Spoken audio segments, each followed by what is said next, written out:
I am Alejandra Vicente. I'm head of law at Redress. Redress is a global organization with offices in London and The Hague that assists survivors of torture in their path to seek justice and reparation. And I'm also a secretariat of the GEQUAL campaign. GEQUAL was launched in 2015 to promote gender parity in the compositions of international courts and human rights bodies. Since the launch of GEQUAL, the campaign has been gathering data, conducting research, and advocacy to promote an increase in the presence of women in these important institutional judicial bodies.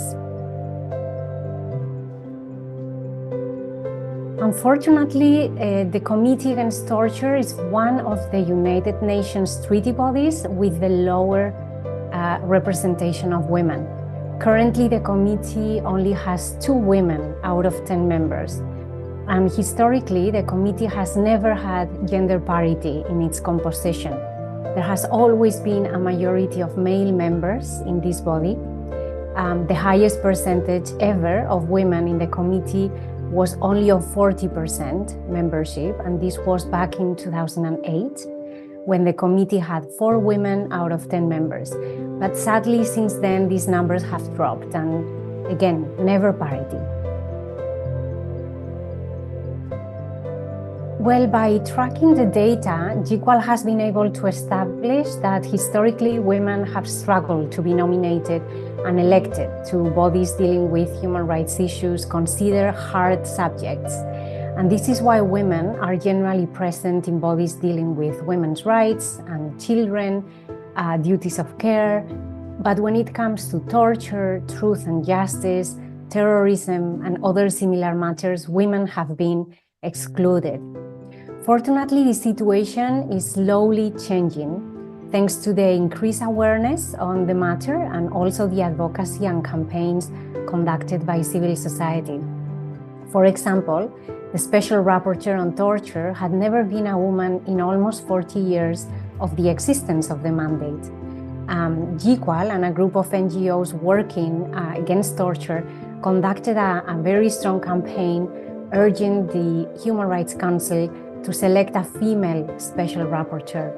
And in 2022, Alice Edwards was elected the first woman Special Rapporteur on Torture.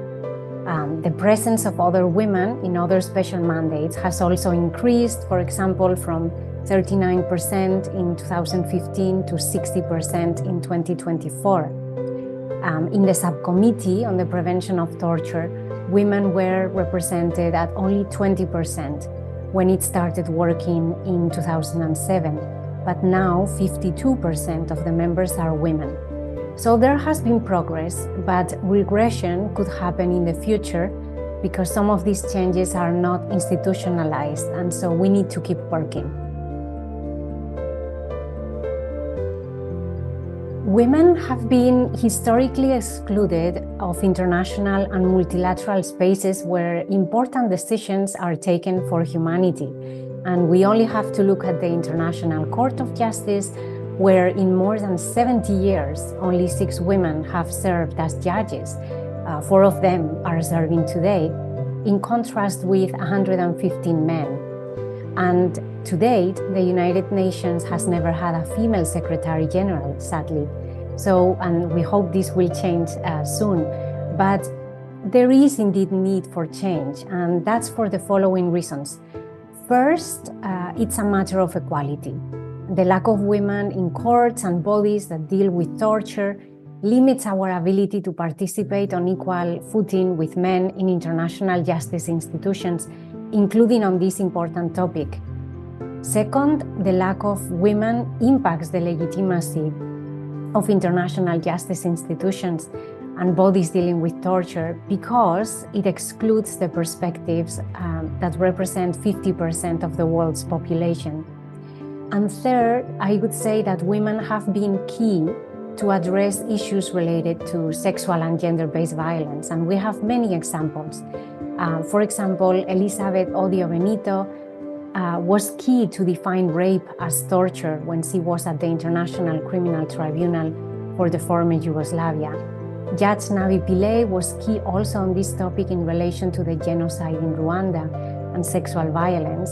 And Judge Cecilia Medina Quiroga, while she was at the Inter-American Court of Human Rights, ruled on the most groundbreaking cases of sexual violence against women, including on feminicide in Mexico and sexual violence against female prisoners in Peru.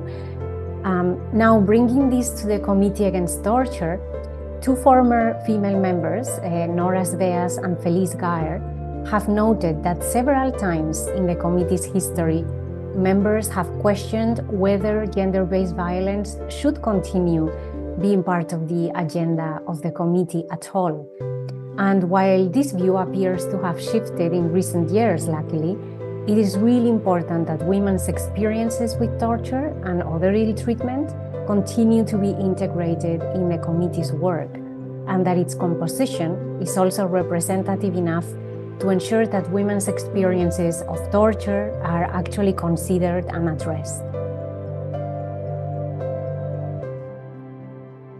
Well, first of all, states have to ensure that they conduct transparent and open processes when they nominate candidates for election at the Committee Against Torture and other treaty bodies dealing with torture in the future.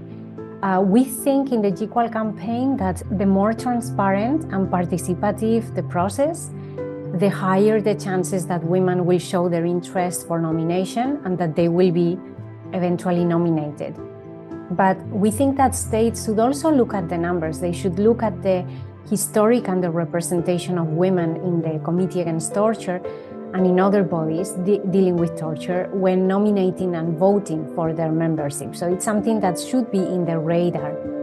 Then when we come to civil society, we should keep demanding the presence of women in these bodies and advocating for women to be represented in parity. And here I mean 50-50 and no less than that. And when it comes to UN institutions themselves, they also have some responsibility. So for example, the Office of the High Commissioner for Human Rights also has a chance to compel states to nominate, considering the need for gender parity. So UN bodies really represent the values of the organization and the core principles of the organization, including the principles of equality and non-discrimination. And then finally, I would make a call to many of you women who are qualified to show your interest, to advocate and to put yourselves and advocate with your governments, because we need qualified and experienced female advocates in all international and regional bodies that are dealing with torture.